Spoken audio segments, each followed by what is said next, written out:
Hi, everybody, and welcome to Proline, coming to you direct from Las Vegas. It's the longest-running sports handicapping show in America. I'm Dave Cokin, joined by Jim Feist. We're going to take a look at NFL Week 1, including the Seahawks, Packers, Giants, Cowboys. We're also going to go through some betting odds in the AFC. And, Jim, if people want to subscribe to the channel, that's free, and they get great stuff for free along with that. Absolutely, Dave. Go to ProlineTV.com. Click on the subscribe button, and you'll get notifications on new videos. Plus, you'll be sent a code to get 7 days of my service absolutely free and an opportunity to watch Proline whenever you want. Plus, I've got a Vegas Sports Masters football special. 3 games for only $29 by calling 855-546-9467. 3 games, including a $500 high roller going tonight. This is an introductory special for Vegas Sports Masters viewers only to give you a taste of winning. 3 games, $29 at 855-546-9467. That's 855-JIM-WINS. My plays are online daily at Vegas Sports Masters as well. And you can get an exclusive under-the-hat football release from me available only at Vegas Sports Masters free. That's right, 1 monster game, a high-end release on the house. Last week it was Notre Dame Fighting Irish Blowout Temple 49-16. If you want this blowout winner on the house, just call 888-777-4155 and use the code words under the hat. That's 888-777-4155. We're both coming off what were very enjoyable, exciting, profitable preseasons, good starts to the college football season. We'll get more into that later on, but right now I want to talk about the poll question. We do this every week, so let's look at this week's Proline poll question, Jim. Which big NFL Week 1 underdog has the best chance to get a straight-up upset win? And the 4 choices we used are the Browns, the Jets, the Bears, and the 49ers. Well, that's a motley group, I'll tell you. Those teams are not going to... one of them. I'm not going to say which one it is. Well, I'm going to tell you what the fans think. All right. 13% picked the Jets. 13% picked the Browns. These are straight-up victories by these teams. This is what the public thinks, the possibility of winning straight up. Now, 43% picked the 49ers, and 31% picked the Bears. Well, you know, I happen to agree that if there's an upset in this group, it would be the 49ers could beat the Panthers. Panthers didn't do all that well in the preseason. 49ers played physical football. And I'm not saying this is going to happen. What I'm saying is, of this 4, now maybe none of these teams will win straight up. That's a distinct possibility. But, you know, when you got Hoyer at quarterback, who happens to be, I think, the only quarterback in the last 25 years that had a winning record when he was with the Browns. He was 10-6 with the Browns. That's kind of remarkable because the Browns just never win. Oh.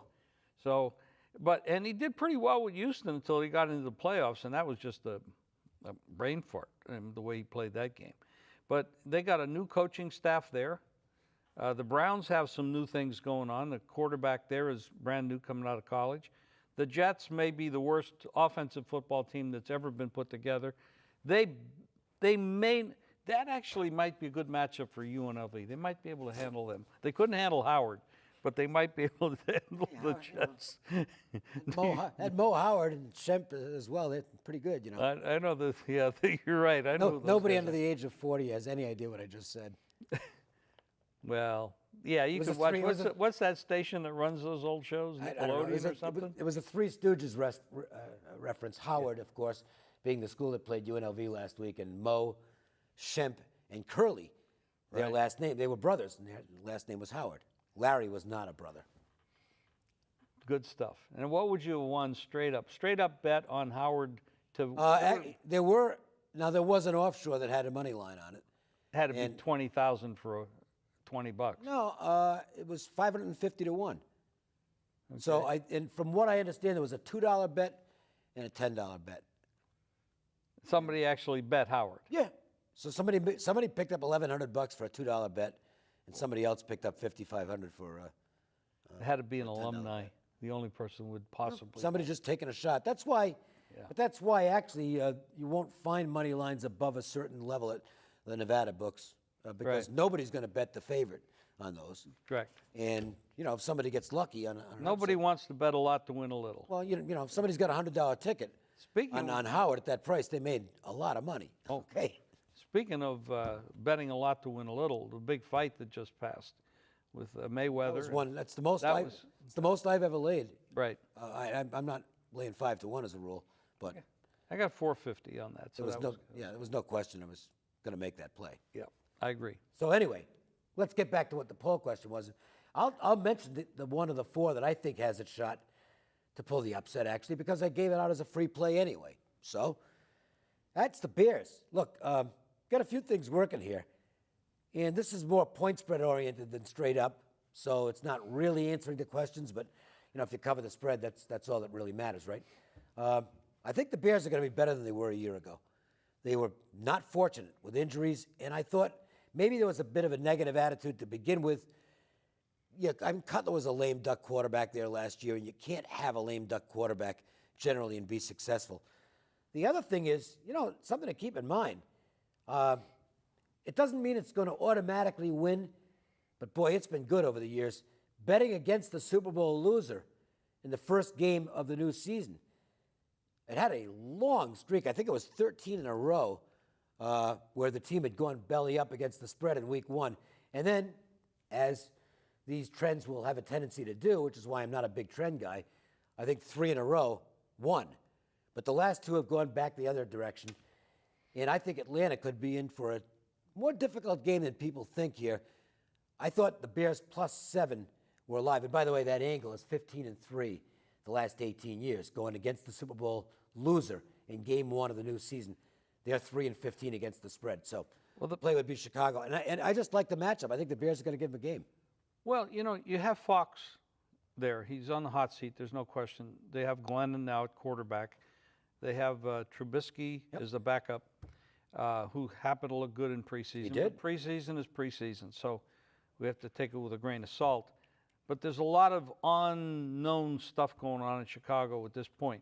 They can run the ball decently, and if you can keep Atlanta's offense, they have the best offense in football. Last year, they definitely led the league in points scored, and they're still there. But will they be as sharp as they were last year? Well, they lost their offensive coordinator, Yep. which is a huge loss. And he may have been the guy that was responsible to lose the Super Bowl because he never slowed down and ran the clock.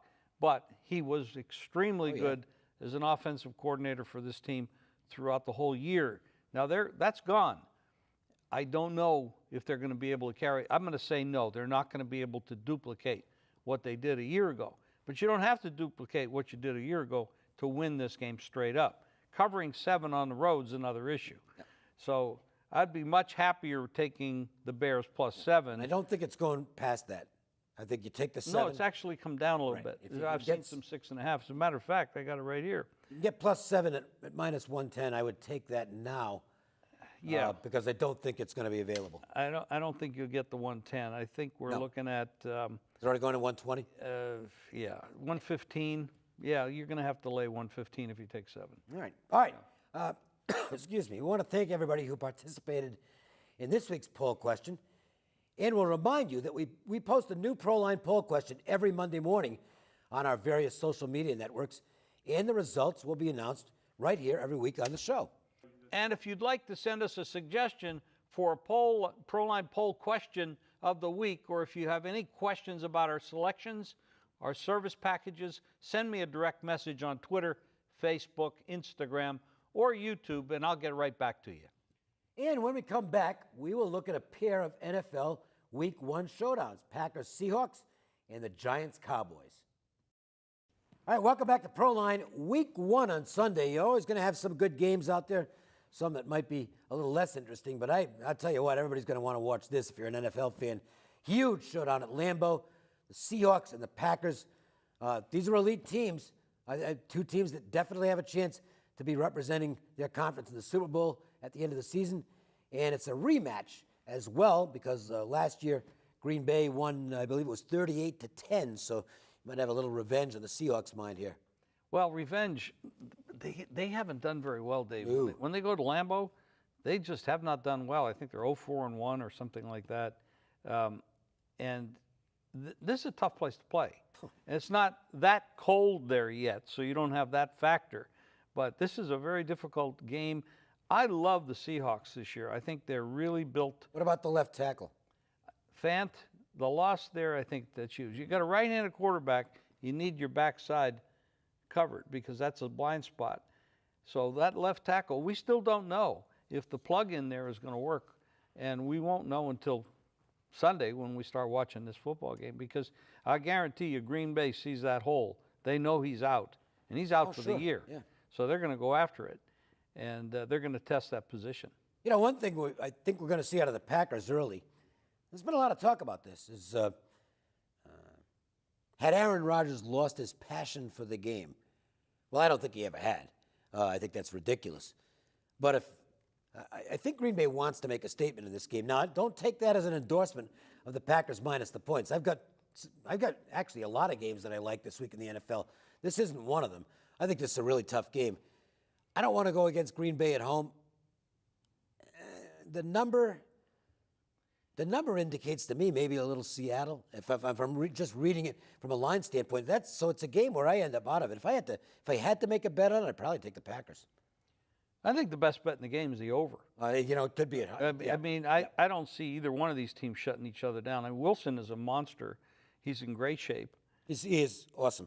It's incredible what he can do. I don't know why he still gets a bad rap from some people. He's one of the best quarterbacks in the league, period. I can't imagine anybody, well, I can imagine sometimes the public does some crazy things. Yes, they do. But we're not going to go there. No, we won't. Wilson is amazing. And you want your money on somebody in a game to pull it out, to play good, to hit the shots, make the right decisions. I mean, these two quarterbacks are fantastic. It really is an elite matchup. Fun game to watch. One of these guys is definitely, well, first of all, either one could be in the Super Bowl. Both quarterbacks could win Most Valuable Player in the league. This is a great game for Week 1. I'm not sure they're both going to be, mid-season sharp. They're probably not. But this is a monster game. You got to watch it. I'd bet the over. I think that the Green Bay Packers -3 at home. Basically, you're saying the game is even, which I kind of agree they are. And you got home field advantage, which definitely is Green Bay is definitely worth at least 3. So it's a toss-up game for me. I wouldn't bet the game, but I definitely am betting the over.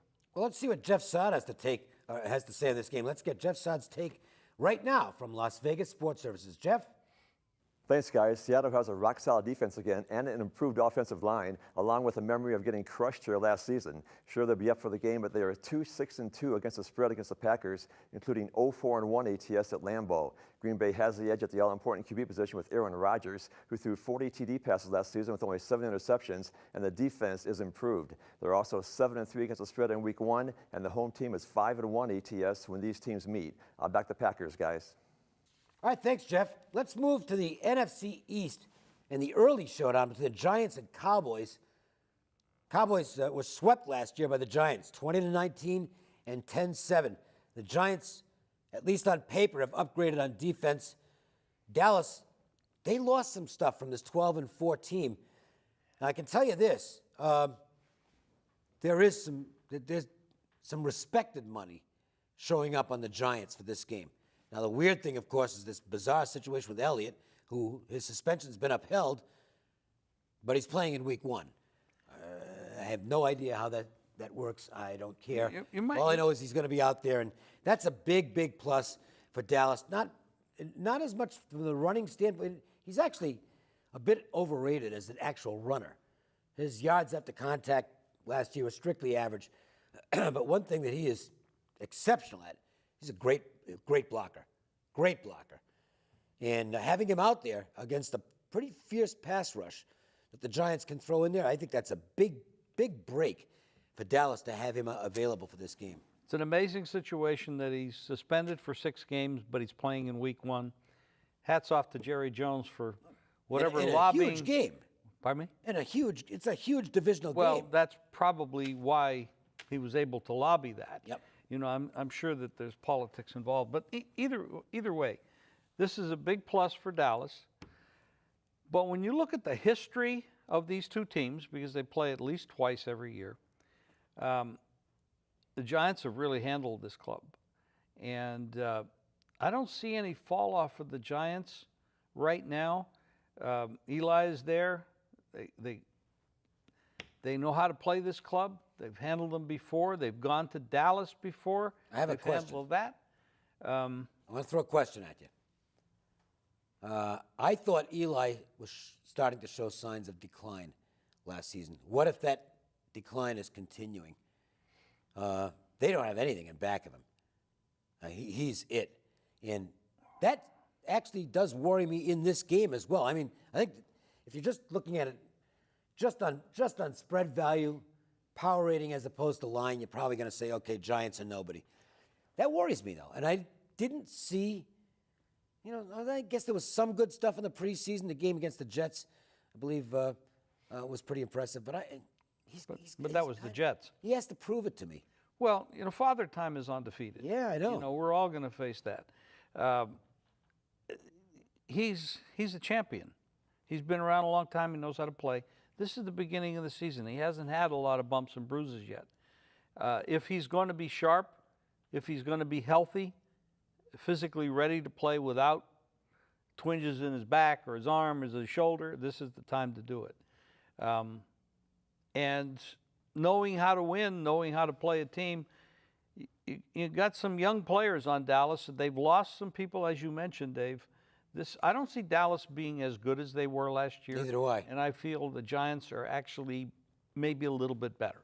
So, and with the history of this, to me, now you're talking a full four because you're in this game. It was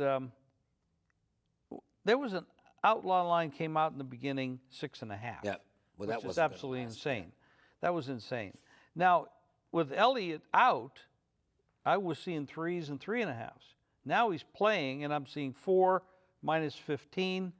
So I think taking a full 4 with the Giants in this game is a gift. All right. I'm not saying nothing is a lock. There are no locks. But I think you have the best of it with the Giants in this particular spot. All right, so we looked at a couple of NFC games in the previous segment. We're going to look at some AFC odds now.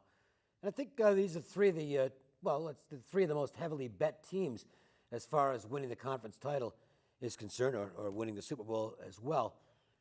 We'll start with number 3, which I'm pretty sure, based on the conversations that I've had with sportsbook guys here in town and some offshores as well, this is the team they don't want to win. This would be the worst result for the house is if the Raiders win the AFC. I don't think the books have anything to worry about. I don't think the Raiders are as good as they were last year. Look, they still had holes on defense last year. I don't think those holes have been repaired. And it's not a knock on the Raiders. I think they're a good football team. 9 or 10 win team, very conceivable that they'll be in the playoffs. But I think that the price on them at this point is it's beyond valueless. I think that at this point, if you were to take the Raiders at 3-1 to win the AFC, I think that's just a bad bet. Oh, a terrible bet. I don't know how to exactly figure out the real odds, but that's highway robbery. They're not 3-1. First of all, now they would be if they were the Las Vegas Raiders already, but we'll have to wait for that. Okay. So you really, what's that, 2 more years after this? Yeah, we got a ways to go. Okay. I can't wait for them to come, though. I'm happy we're getting a team. And the Raiders would be perfect fit here. But they're not a perfect fit to win the AFC. I mean, this is a team with a lot of holes on defense. I mean, their defense is. I don't think they're the best team in their division. No, well, the best team in their division, you'd probably have to go with the defense of the Broncos. No, I don't like. Actually, don't like the. I'm going to give you. Here's my picks for the AFC West this year. Chiefs. I'll give the Raiders second by an eyelash over the Chargers, and I think it's close. think the Broncos might finish last this year. I don't like their quarterback situation at all. And I think teams are going to scheme to make them pass to be successful, and I don't think they can.